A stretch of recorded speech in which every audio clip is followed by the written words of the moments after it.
Ũhũthĩri wa ndawa cia kũraga tũtambi ũrĩmi-inĩ nĩ wambatĩrĩte na gĩkĩro kĩnene ona thengia wa nyingĩ cia ndawa ici gũkorwo arĩ ũgwati kũrĩ ũgima wa mwĩrĩ na marĩa matũrigicĩirie. Kũringana na riboti ya Heinrich Böll Foundation, gĩcunjĩ kĩa 44% kĩa ndawa ici nĩ gĩkĩrĩirwo mũkana mabũrũri-inĩ ma rũraya kũrĩa cithondekagĩrwo kuona nĩ ũgwati kũrĩ mĩmera na marĩa matũrigicĩirie.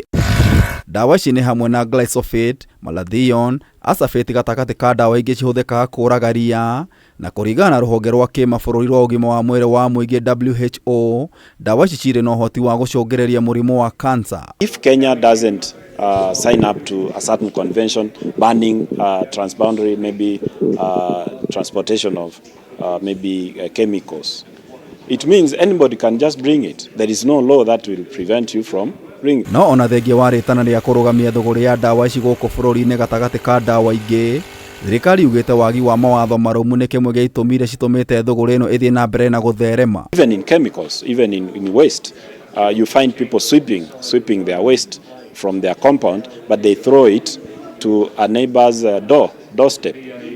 You see, that is the same case with countries. So they would declare something hazardous in their country, but they will allow their companies to export to these countries which don't have a strong regulatory framework.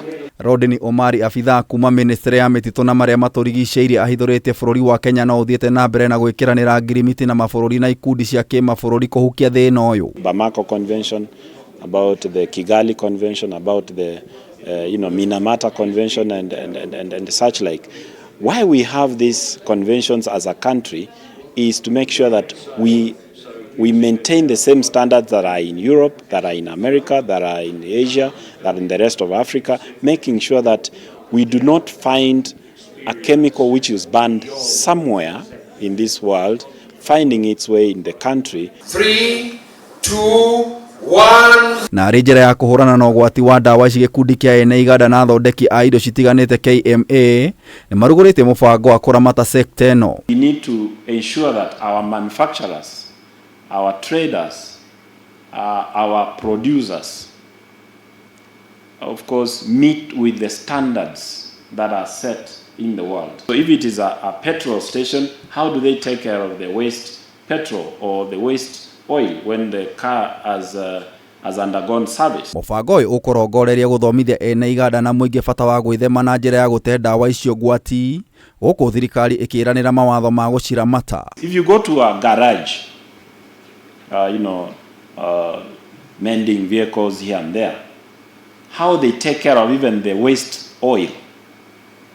You go along some rivers here in Nairobi, they just pour the used oil into the Nairobi River and that kind of causing pollution. 3, 2, 1. Ripotera Kameme TV, Jeta Getau wa Wanjiku.